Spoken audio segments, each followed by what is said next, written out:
At approximately 9:20 p.m. on October 5, 1980, a white adolescent or young woman between 13 and 25 years old, most likely 17 to 18 years old, was found just south of State Route 146, near the Arroyo Grande Wash. She was discovered by two brothers who were driving on a dirt road, one of whom was an off-duty police officer. She had a small crude, apparently amateur tattoo of an S on the inside of her right forearm, made with blue ink. The tattoo appeared to have been inked not long before she passed. The police officer who discovered her body donated money for burial of the body, regularly visits the burial site with his wife, and leaves flowers in her memory. Investigators made extensive efforts to try to identify the body of the young woman.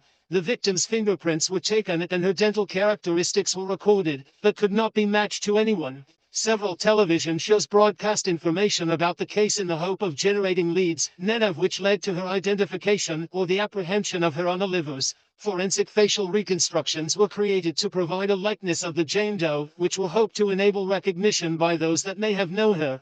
The body has been exhumed at least 4 times for further investigations, in 2002, 2003, 2009, and 2016. In 2003, her body was exhumed after authorities followed clues to a missing girl from California, who was eventually ruled out by DNA analysis.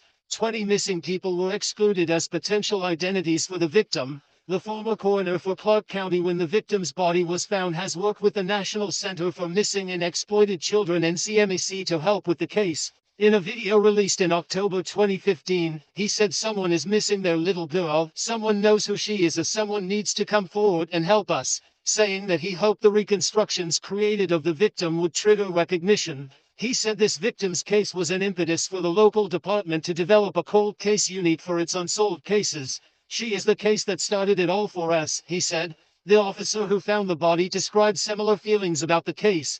In June 2015, the case was officially reopened by investigators. The new image replaced a version that the organization had created. Hair samples collected at the time of her autopsy were sent to a street forensic Santa Cruz, California in 2019. Using whole genome sequencing, they were able to create a genotype file that was uploaded to the ancestry site GetMatch, with the hopes that genealogists could find a relative in the database. On December 2, 2021, the Henderson Police Department announced that the Arroyo Grande Jane Doe had been identified as 17-year-old Tammy Terrell from Roswell, New Mexico. She was identified through forensic genealogy in an effort supervised by Barbara Ravender, a genetic genealogist who also took part in the identification of the Golden State Killer in 2018. DNA samples from her two sisters were used to positively identify her. Terrell was last seen on September 28, 1980, when she was dropped off at the Roswell State Fair. Later that night, she was seen at a restaurant in Roswell with a white man and a woman, possibly planning to head for California. The investigation into her and her living is ongoing.